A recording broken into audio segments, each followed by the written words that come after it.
Bonjour à tous, je suis très heureux d'être avec vous ce matin, une fois de plus pour partager la parole de Dieu. J'aimerais laisser sur nos cœurs pour introduire cette pensée deux versets, premièrement, un qu'on retrouve dans 1 Corinthiens 15, 33, et peut-être que vous découvrirez qu'un de nos célèbres dictons français est en réalité un verset de la Bible. Ce verset dit ceci: « Ne vous y trompez pas, les mauvaises compagnies corrompent les bonnes mœurs. » Les mauvaises compagnies corrompent les bonnes mœurs. Et puis le deuxième verset, le deuxième passage que je voudrais vous laisser se trouve dans 2 Pierre 2, verset 8. Il est question là de Lot. Lot était un homme, un proche d'Abraham, un membre de la famille d'Abraham, qui avait déménagé avec son oncle Abraham pour arriver jusqu'à Sodome. Et voilà ce que Pierre rapporte. « Car ce juste qui habitait au milieu d'eux tourmentait journellement son âme juste à cause de ce qu'il voyait et entendait de leurs œuvres criminelles. » Voilà l'axe, voilà là où je veux aller avec vous aujourd'hui. Je voudrais aller avec vous dans cette pensée que les mauvaises compagnies peuvent corrompre le cœur le plus pur, le meilleur. Je voudrais juste qu'on se laisse avertir par la parole de Dieu. Tout de suite, je voudrais vous dire que mon intention n'est pas de vous pousser à couper toutes les relations ou toute relation avec les gens qui vous entourent, mais à gérer intelligemment les relations que vous avez avec les gens qui vous entourent. Dis-moi qui tu fréquentes, et je te dirai qui tu es. Je dirais même au-delà de cela, dis-moi comment tu te comportes avec les gens que tu fréquentes, et puis je te dirai qui tu es. David était un jeune homme. Quand tout jeune, un grand ado, il a reçu de la part de Samuel et de la part de Dieu une onction particulière. Une onction, c'est qu'on lui a versé de l'huile dessus. Littéralement, dans 1 Samuel 16, verset 13, Samuel prit la corne d'huile, donc une corne remplie d'huile, et oignit David au milieu de ses frères. L'Esprit de l'Éternel saisit David à partir de ce jour et dans la suite. Samuel se leva et s'en alla à Rama. David avait un ministère particulier, il allait être roi d'Israël. Il a été oint pour ça, il est oint pour un destin particulier. Il est saisi par le Saint-Esprit. Mais David va néanmoins devoir veiller sur ce qu'il a reçu et il va devoir veiller sur l'influence de son entourage sur lui-même afin de pouvoir entrer dans le plan que Dieu lui a promis, que Dieu lui a réservé. Je voudrais vous laisser deux principes avant qu'on ne développe ensemble cette pensée. Premier principe, plus une personne est proche de vous, plus elle a des accès intimes dans votre cœur. Plus une personne est proche de vous, plus elle connaît votre cœur. C'est comme si elle rentrait plus profondément dans votre cœur. Les gens, c'est pour ça que les gens de l'extérieur, qu'on ne connaît pas vraiment, nous blessent moins facilement que des gens de notre famille. Si quelqu'un de notre famille a une parole méchante, mauvaise, de jugement ou destructrice, ça va nous faire beaucoup plus de mal que ceux de l'extérieur, parce que ceux de l'extérieur n'ont pas d'accès intime à nos cœurs. Mais plus on passe du temps avec une personne, plus une personne est proche de nous, plus elle a des accès intimes dans notre cœur. Deuxième principe, plus vous choisissez de passer du temps avec quelqu'un, plus cette personne, ce quelqu'un, devient intime. Pourquoi je dis ça? Parce qu'on sous-estime, on mésestime parfois l'influence que peut avoir une personne de notre entourage. Des fois on dit oui, c'est pas une amie, c'est pas de la famille, je fais attention. Oui, mais en fait, plus on passe du temps avec quelqu'un, plus cette personne a de l'influence sur nous. On aura beau essayer de faire attention, on aura beau relativiser à un moment, à force de, plus une personne est avec nous, proche de nous, plus elle devient intime. En ce qui concerne David, il y a trois domaines dans lesquels j'aimerais qu'on puisse découvrir sa vie et puis se laisser inspirer aussi par la manière dont il va réagir. Eliab est le premier membre de son entourage qui va essayer de l'influencer. Eliab est le frère de David, le frère aîné. C'est, vous savez, le grand frère. Aujourd'hui, le grand frère a une importance, mais du temps de David, le frère aîné et le frère héritier, c'est celui qu'on doit respecter absolument. Et David va avoir un échange avec son frère, ou disons, Eliab va dire certaines choses à son frère dans 1 Samuel 17, versets 28 à 30. Eliab, son frère aîné, qu'il l'avait entendu parler à ses hommes, fut enflammé de colère contre David, et il dit « Pourquoi es-tu descendu? Et à qui as-tu laissé ce peu de brebis dans le désert? Je connais ton orgueil et la malice de ton cœur. C'est pour voir la bataille que tu es descendu. » David répondit « Mais qu'ai-je donc fait? Ne puis-je pas parler ainsi ?» Et il se détourna de lui pour s'adresser à un autre. Et fit les mêmes questions. Le peuple lui répondit comme la première fois. David est sur le champ de bataille. Il y a un géant Goliath qui s'avance, qui vient défier le peuple d'Israël depuis 40 jours. Et quand David entend ça, il dit, mais c'est pas possible, il faut intervenir. Et c'est là qu'Eliab dit, mais t'as de l'orgueil, t'as de la malice, je connais ça dans ton cœur. Derrière les apparences de juste relation entre David et son frère aîné, Eliab, il y a un enjeu beaucoup plus grand. Et remarquez que quand vous avez une altercation ou un différend avec quelqu'un de proche de vous, souvent, l'enjeu dépasse bien largement la conversation que vous avez avec votre proche. Eliab fait des reproches à David, mais il ne comprend pas que David est en train d'accomplir le plan de Dieu. Et Eliab est un peu comme Pierre à un autre moment dans le Nouveau Testament, est utilisé par le diable pour essayer de freiner David dans son élan pour servir Dieu et vaincre Goliath. L'enjeu, c'est la victoire sur Goliath et sur les Philistins. Le défi de David, c'est de pouvoir poursuivre ses convictions spirituelles malgré la prééminence naturelle d'Eliab. Eliab est l'aîné. Je suis sûr que David a du respect pour son frère, mais il va devoir passer au-delà de cela pour accomplir la mission à laquelle il est appelé, pour suivre ses convictions spirituelles. Parfois, ceux que l'on aime, au lieu de nous encourager, vont nous décourager. L'intervention d'Eliab, l'intervention d'un proche, d'une proche, alors que toutes vos intentions sont pures, alors que vous vous sentez porté par Dieu, quand un proche intervient comme Eliab, c'est comme une épreuve pour vos convictions. Tenez ferme. Continuez d'aimer le grand frère, l'époux, l'épouse, le fils, la mère, je sais pas. Mais accomplissez ce à quoi vous êtes appelés. Je prends avec vous un exemple du temps de Jésus. Parce qu'on peut faire un parallèle régulier entre la vie de David et la vie de Jésus. Et pour ce qui concerne Jésus, vous savez que ses frères n'ont pas cru en lui au départ. Ils ont même voulu l'arrêter dans son élan. Et il est dit dans Jean chapitre 7, versets 2 et suivants, la fête des Juifs, la fête des tabernacles était proche. Et les frères de Jésus lui dirent, « Pars d'ici et va en Judée, afin que tes disciples voient aussi les œuvres que tu fais. Personne n'agit en secret lorsqu'il désire paraître. Si tu fais ces choses, montre-toi toi-même au monde, car ses frères non plus ne croyaient pas en lui. » Voilà que les frères de Jésus méprisaient Jésus. Et s'ils l'ont fait à Jésus, vos frères, nos frères, pourront nous le faire à nous aussi. C'est terrible, difficile, d'entendre de la part de ces gens les plus intimes des réactions, de remarquer des réactions comme celles qu'ils ont eues, les frères de Jésus, comme le frère de David. Dans 2 Thessaloniciens, chapitre 2, verset 15, il est dit « Ainsi donc, frères, demeurez fermes et retenez les instructions que vous avez reçues, soit par notre parole, soit par notre lettre. » Dis-moi qui tu fréquentes, dis-moi quelle est la relation avec ceux que tu fréquentes et je te dirai qui tu es. David avait une relation avec Eliab respectueuse, mais Eliab n'est pas Dieu dans sa vie. Eliab n'est pas son maître spirituel. Il le respecte, mais il a des convictions spirituelles fortes et il prend la bonne décision. David va affronter Goliath, il va tuer le géant Goliath et il va délivrer Israël des Philistins, de la main des Philistins. Grâce à Dieu, David a fait le bon choix, malgré l'influence de son entourage. Deuxième point dans lequel David a dû être vigilant. David avait un excellent ami, il s'est fait un ami en la personne de Jonathan, le fils de Saül. Saül est le roi d'Israël. Saül est le roi que David devra remplacer un jour, et Jonathan le sait. Jonathan et David ont dû se séparer parce que le père de Jonathan voulait tuer David, sachant qu'il allait régner à sa place. Donc Jonathan a averti David et David a fui, est parti. Seulement, Jonathan est pour David un ami indécis, un ami dont les positions sont partagées entre son élan de cœur vers l'ami David et envers ses obligations vers son père Saül. Dans 1 Samuel chapitre 23 versets 16 et 17, il est dit « Ce fut alors que Jonathan, fils de Saül, se leva et alla vers David dans la forêt. Il fortifia sa confiance en Dieu et lui dit « Ne crains rien, car la main de Saül, mon père, ne t'atteindra pas. Tu régneras sur Israël, et moi je serai au second rang après toi. Saül, mon père, le sait bien aussi. » Ils firent tous deux alliance devant l'Éternel, et David resta dans la forêt. Jonathan s'en alla chez lui.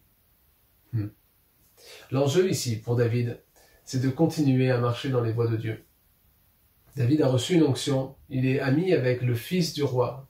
Que ce doit être complexe de devoir faire des choix, de prendre des décisions dans un contexte comme celui-là. Son enjeu, c'est de marcher vers la vocation que Dieu lui a adressée sans s'en détourner. Mais Jonathan, lui, est là comme C'est un ami, vraiment. C'est un ami de David.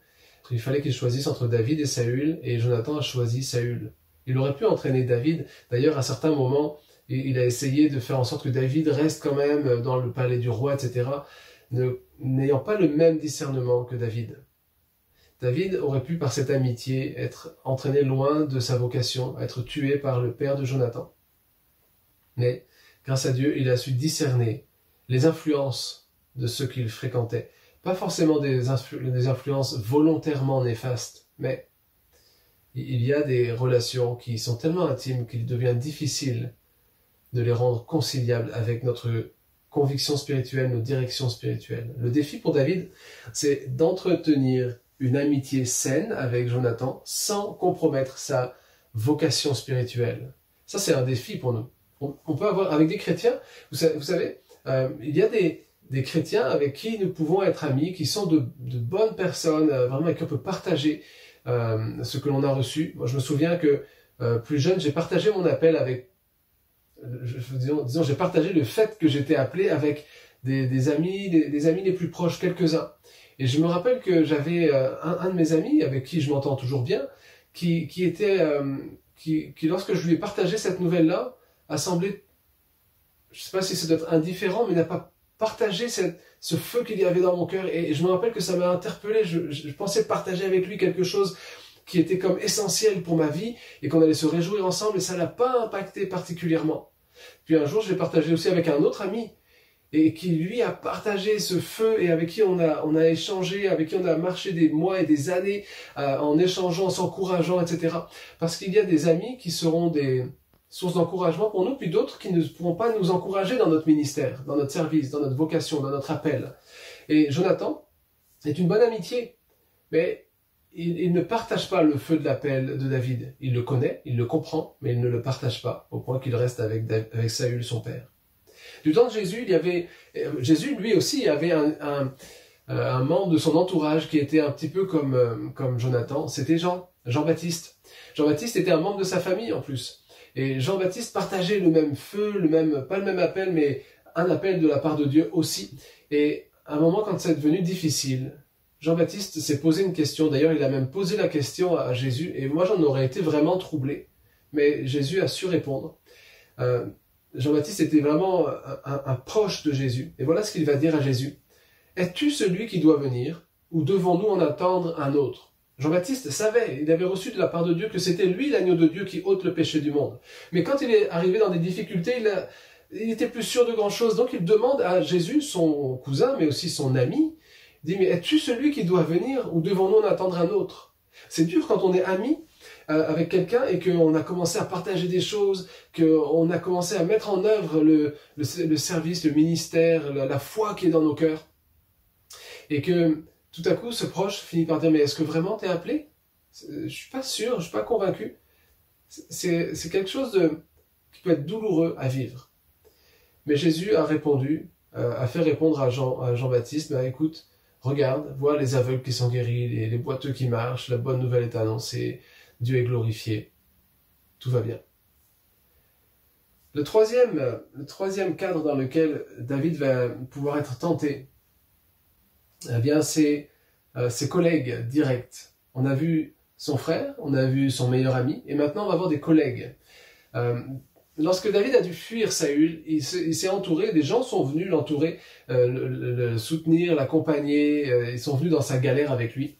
Et parmi eux, il y avait un homme, Abishai notamment, qui avait des intentions, qui avait des ambitions pour David. Je vous lis quelques passages dans 1 Samuel, chapitre 24, verset 4. Pour commencer, les gens de David lui dirent, alors peut-être faut que je remette dans le contexte, David est là près de Saül, qui est entré dans une caverne sans savoir que David y était, et Saül voulait tuer David. Et là, les gens de David dirent, voici le jour où l'Éternel te dit, je livre ton ennemi entre tes mains, traite-le comme bon te semblera. David se leva et coupa doucement le pan du manteau de Saül, mais il n'a pas tué Saül. L'entourage de David dit, ça y est, c'est le moment, regarde, Dieu livre ton ennemi entre tes mains, tue-le. Et lui, il se lève, bon, il coupe un bout du manteau parce qu'il a toute une intention derrière d'interpeller Saül, mais il ne le tue pas. Les conseils de son entourage proche, de ses collègues proches, c'est « tue-le, c'est le moment, regarde, interprète les signes, c'est le moment où Dieu t'élève, enfin, tu as été appelé à ça, c'est même pas tu as toujours voulu, c'est tu as été appelé à ça, c'est le moment. » Et David n'en fait rien. David n'en fait rien. Abishai, un peu plus loin dans 1 Samuel 26, verset 8, Abishai dit à David, « Dieu livre aujourd'hui ton ennemi entre tes mains. Laisse-moi, je te prie, le frapper de ma lance et le clouer en terre d'un seul coup pour que je n'ai pas à y revenir. » Là, ils sont en plein milieu du camp d'Israël, au chevet de Saül. Et Abishai est là, il a une lance, il a juste envie de planter Saül pour dire, c'est terminé, ça y est David, tu vas être roi. Mais David ne va pas aller dans ce sens. Abishai, une autre fois, alors que David revient dans le pays d'Israël, qu'il revient à Jérusalem, il rencontre sur la route quelqu'un qui leur a fait beaucoup de mal. Et voici ce qui est dit. Alors Abishai, fils de Tserouja, prit la parole et dit, « Shimei ne doit-il pas mourir pour avoir maudit loin de l'Éternel ?» Mais David dit, « Qu'ai-je à faire avec vous, fils de Tserouja ? Et pourquoi vous montrez-vous aujourd'hui mes adversaires? Aujourd'hui ferait-on mourir un homme en Israël? Ne sais-je donc pas que je règne aujourd'hui sur Israël? » L'enjeu pour David dans cette situation, dans cette circonstance, c'est le trône d'Israël, promis par Dieu, mais que David n'a pas encore. Et les fils de Tserouja, l'entourage proche de David, lui a l'ambition de mettre David sur le trône. Alors peut-être pour David, mais aussi peut-être parce qu'ils aspirent à être dans les plus hauts placés dans le pays d'Israël. Et ils vont donner des conseils qui en fait ne servent pas les intérêts de Dieu et la vocation qu'a reçue David. Des intérêts qui ne servent pas l'enjeu réel qui est l'intronisation de David à la manière que Dieu veut. Le défi maintenant pour David, c'est de ne pas céder à l'apparente urgence. Vous savez, quand vous êtes là, vous dites « Ah ben ça y est, j'ai juste l'occasion, c'est peut-être juste maintenant, il faut que je saisisse, il faut que je le fasse. » Il aurait pu dire « Vite, il faut que j'intervienne, je le fais prisonnier, je le tue. » Il ne cède pas à l'urgence. Si quelque chose doit se faire, c'est Dieu qui le fera. Et David ne va pas toucher à Saül, pas une seule fois. Les chemins les plus courts ou les plus évidents ne sont pas forcément ceux de Dieu, et David le sait. Jésus va rencontrer les mêmes circonstances dans son ministère. Alors qu'il est prêt à entrer dans le ministère et que ça va être vraiment, il le sait, un chemin difficile, voici qu'il est tenté par le diable. Et le diable lui propose simplement, vous connaissez cette histoire, cette partie de l'histoire de Jésus, dans Matthieu 4, où il est dit que le diable a emporté à un moment a emmené Jésus en haut d'une haute montagne, il lui a montré les royaumes de ce monde, de la terre, et il dit, je te les donne. Si tu te prosternes et m'adores, raccourci. Si tu veux pas avoir à marcher 3 ans sur la terre, à être rejeté, à avoir faim, la difficulté du ministère, de la vie chrétienne, et si tu veux pas avoir à mourir à la croix, écoute, tu te prosternes, tu m'adores, je te donne. Raccourci, je te donne un chemin plus court, plus facile, vas-y. David, tue Saül, et ça va être plus rapide, tu vas avoir ce que tu veux. Jésus savait que son appel était de marcher avec les hommes. David savait que son appel était de devenir roi, mais que celui qui l'avait appelé à être roi était celui qui allait le mettre en place. Et Dieu sait la vocation qu'il t'a donnée. Dieu sait la foi qu'il a mis dans ton cœur. Et peut-être les gens autour de vous ne comprennent pas. Et peut-être même des amis bien intentionnés vont vous conseiller parfois, comme du temps de David, il y a eu des gens qui étaient prêts à conseiller David, mais qui ne sont pas des conseillers inspirés. Pour Jésus, le chemin a autant d'importance que le but. C'est vraiment important, et Paul disait aux Philippiens, chapitre 3, verset 14, « Je cours vers le but pour remporter le prix de la vocation céleste de Dieu en Jésus-Christ. » Je ne crois pas qu'on doit jeter le discrédit sur ceux qui nous entourent. Nous devons nous entourer. Il est normal d'aimer des personnes. Il est normal d'avoir de la famille autour de nous quand c'est possible, dans de bonnes relations. Il est normal d'avoir des amis, des frères et sœurs chrétiens. Et c'est normal de partager ce que l'on a sur notre cœur. David avait des gens autour de lui. Je veux dire, il y avait des vauriens autour de lui. Mais à aucun moment on voit David dire oui, bon, dès que je serai établi roi, je les vire tous, tout ça. Rien du tout. Il les a même gardés autour de lui pour la plupart, tout ça. Mais pour le peuple d'Israël, pour le royaume d'Israël, c'était pas des gens bien. David n'avait pas de problème avec ça parce que il y avait quelque chose sur lequel David veillait et qui était plus important que la présence de ces gens. c'était l'influence. Lui, il veillait sur l'influence de ces gens sur lui-même. Sa priorité, c'était Dieu. Vous connaissez la relation de David avec Dieu. Dans les psaumes, il a une intimité avec Dieu qui fait que la première source d'influence dans sa vie, ce n'est pas les fils de Tserouja, ce n'est pas Jonathan, ce n'est pas Eliab, ce n'est même pas son père. La première source d'influence de la vie de David, c'est Dieu. Ce qui fait que vous pouvez être entouré de gens qui sont parfois pas inspirés. Pas inspirants peut-être et pas inspirés pour vous. Mais si vous connaissez leurs intentions, vous allez pouvoir veiller à l'influence qu'ils auront sur votre vie. Quand Pierre a prononcé ces mots à Jésus, a dit « À Dieu ne plaise, cela ne t'arrivera pas, tu ne mourras pas ». Jésus a dit « Arrière de moi, Satan, ces pensées ne sont pas de Dieu, ce sont des pensées des hommes ». Mais Jésus n'a pas dit « Bon, Pierre, c'est terminé, je ne veux plus le voir ». Il l'a gardé près de lui. Mais Jésus était capable de veiller sur l'influence que pouvaient avoir les personnes de son entourage sur lui-même et sur son ministère. Est-ce que tu es capable de gérer l'influence que peuvent avoir les personnes de ton entourage sur ta vie? Le seul moyen, disons, le moyen le plus sûr de ne pas être mal influencé, c'est d'avoir des convictions fortes parce qu'on sait ce que Dieu veut pour notre vie. Le meilleur moyen de résister, de rester dans le bon cap, de courir vers le bon but, c'est d'entretenir notre relation avec Dieu.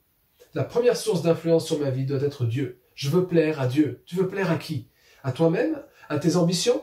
Tu veux plaire à ceux qui t'entourent, leur faire plaisir parce qu'ils veulent que tu sois le dimanche avec eux et pas à l'église? Ils veulent que le soir tu sois à la maison, bien au chaud, dans le canapé avec toi et du coup, va pas à l'église? T'implique pas dans le service avec tel ou tel groupe dans l'église, tel ou tel service. Reste tranquille à la maison. Je dis pas que ces choses sont mauvaises, mais quelle influence exerce-t-elle sur ta vie? En quoi est-ce que ta vie spirituelle est impactée parce qu'on te demande de rester tranquille chez toi, parce qu'on te demande de ne pas t'impliquer, parce que tes amis, tes proches qui n'ont pas forcément reçu, eux, l'appel que toi tu as reçu, te demandent de prendre des positions qui peut-être sont valables pour eux, mais ne sont pas valables pour toi. Prends des positions fermes. David, tout en acceptant son entourage, tout en aimant ses proches, a tenu ferme dans ses convictions.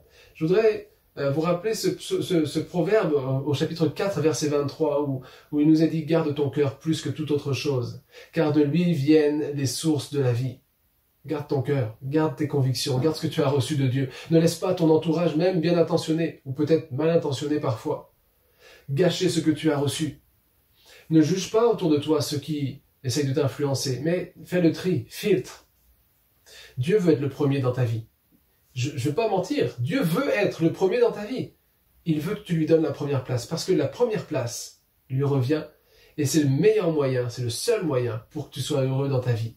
David est arrivé roi, et son règne a duré, et il a été en faveur à Dieu, parce qu'il a laissé Dieu faire à sa manière. Il a laissé Dieu influencer sa vie. Aimer Dieu en premier, c'est chercher à lui plaire premièrement, malgré ce que peut penser notre entourage. Peut-être que certains sont prêts à faire des compromis pour plaire aux autres. Mais je crois que si on veut plaire à Dieu, il y a beaucoup de compromis qu'il ne faut pas faire. Si Jésus lui-même a été éprouvé dans sa vocation, s'il a été éprouvé par ses frères, par son collègue Jean-Baptiste, par ses disciples parfois, si Jésus a été éprouvé dans l'exercice de son ministère, dans ses convictions spirituelles, croyez-le, vous le serez aussi. Alors ne vous y trompez pas. Les mauvaises compagnies corrompent les bonnes mœurs. Quand ces mauvaises compagnies ont une influence que nous recevons, que nous acceptons sur nos vies. Je vous rappelle ce principe, plus vous passez de temps avec quelqu'un, plus ce quelqu'un aura de l'influence sur votre vie. Alors passez du temps avec Jésus, et il aura de l'influence sur votre vie. Que Dieu vous bénisse, que Dieu vous donne d'entrer, d'avancer dans le plan qu'il a formé sur votre vie.